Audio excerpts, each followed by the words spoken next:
Hola, ¿qué tal? ¿Cómo están? Los saluda nuevamente Alejandro Armas con otro video para la discusión de temas políticos. Yo creo que el video de hoy va a ser especialmente de su agrado porque es sobre un asunto muy complicado, pero también muy interesante, que es el populismo. En resumen, voy a definir de forma muy básica qué es el populismo, luego mencionaré dos aproximaciones teóricas más detalladas al populismo y por último brindaré mi opinión sobre si el populismo es algo bueno o algo malo. Bien, entremos de inmediato en materia. Definir el populismo no es tarea fácil. Esto es algo sobre lo que los especialistas en teoría política tienen muchos años debatiendo y no hay un consenso académico sobre la naturaleza del populismo. No obstante, sí existen algunas nociones básicas que todos o casi todos los expertos comparten. Y es sobre la base de eso que presento esta definición, insisto, a grandes rasgos del populismo.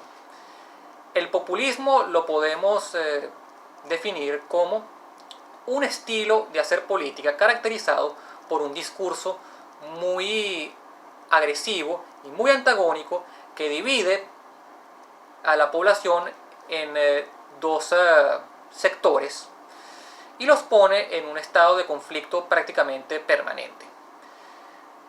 Esos bloques los podemos llamar el nosotros y el ellos. El nosotros es aquel al que pertenece alguien que ha sido captado por un movimiento populista o que encabeza un movimiento populista. Y el ellos es aquel sector en el que están los que no han sido captados por ese movimiento populista y se oponen a él. Debido a que el populismo tiene la necesidad de legitimarse en una mayoría ciudadana, por lo general el nosotros es presentado como un pueblo virtuoso y el ellos es presentado como una élite corrupta.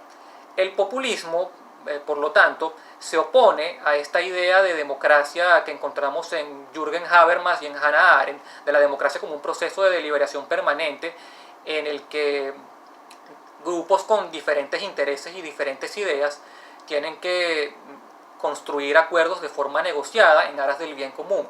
Más bien, el populismo parte de la idea de Carl Schmitt sobre la política como un juego maniqueo entre amigos y enemigos, en el que un grupo tiene la necesidad de una necesidad prácticamente existencial de imponerse sobre el otro, sin necesidad de llegar a ningún acuerdo.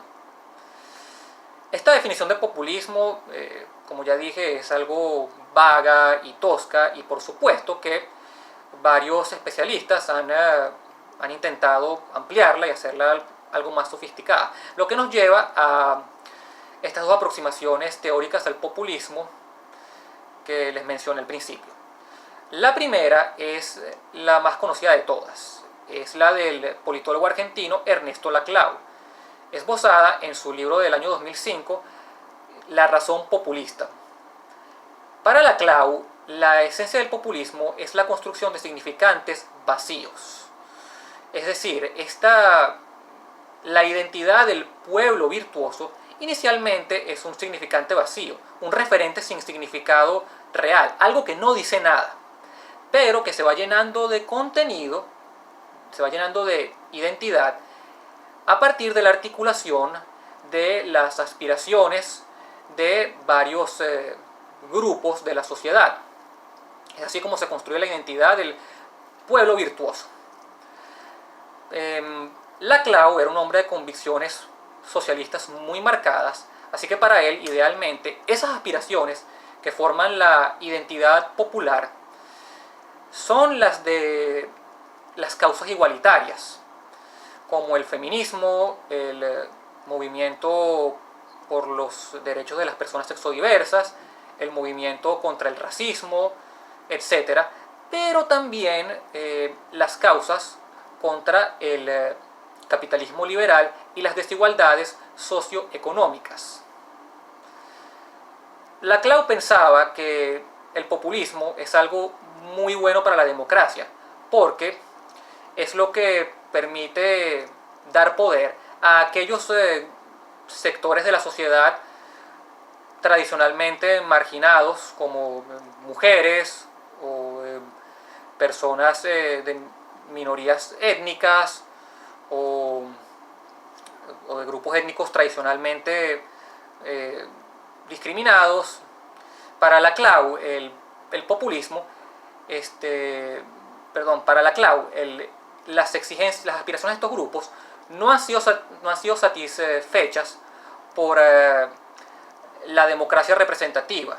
Así que para la CLAU el populismo es el proceso que permite pasar de una democracia representativa caduca a lo que él llama una democracia radical, en la que estos grupos tradicionalmente marginados son los que van a ejercer el poder sin tener que compartirlo con la élite que los ha, entre comillas, oprimido hasta el momento. Así que es por eso que para la CLAU el populismo es algo bueno para la democracia. La otra definición de populismo es la de la politóloga italiana Nadia Urbinati, sintetizada en su libro del año 2014, Democracia desfigurada. Y aprovecho para advertir que yo tuve el grandísimo gusto de haber sido alumno de la profesora Urbinati en la Universidad de Columbia.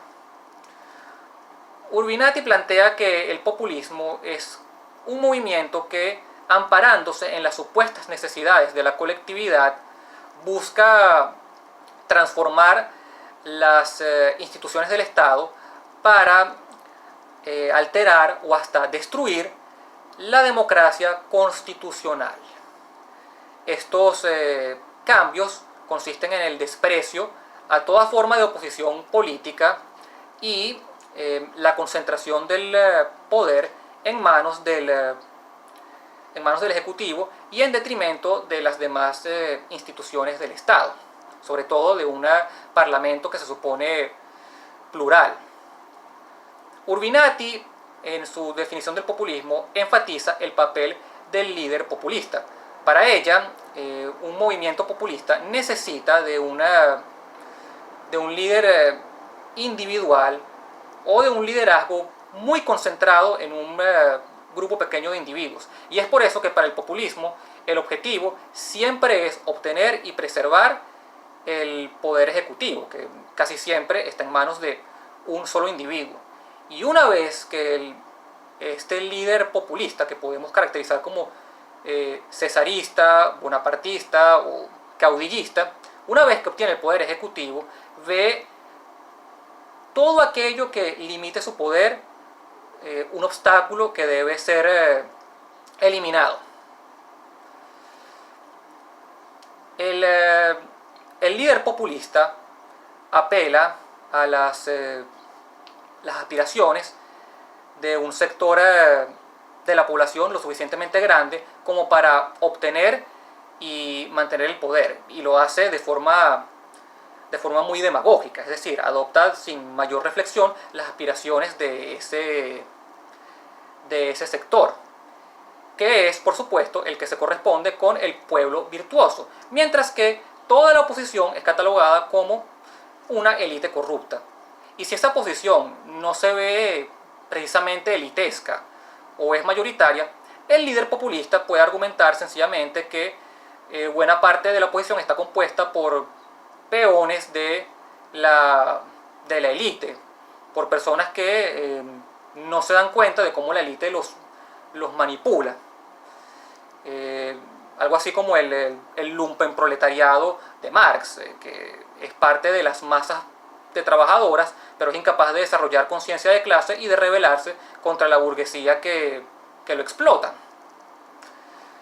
El populismo, en esta definición de Nadia Urbinati, como ya dije, desprecia toda forma de oposición política y para eso recurre a los mecanismos de simplificación y polarización.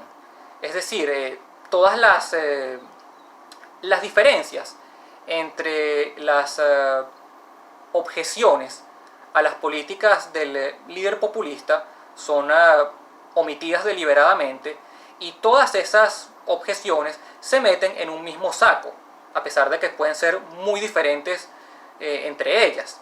Y ese saco es catalogado como algo inherentemente inmoral, algo perverso, algo con lo que no se puede, algo que no se puede aceptar, algo ilegítimo, y con lo que no se puede ni siquiera negociar para llegar a acuerdos.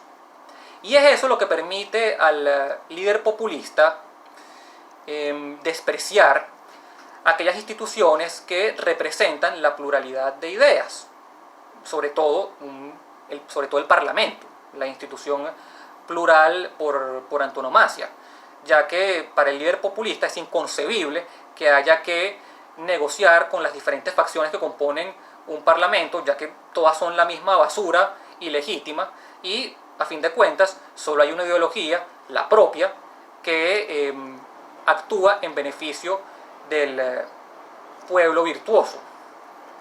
Y es así como el líder populista justifica el arrebato de poderes del Parlamento y su transferencia al Ejecutivo que él ocupa.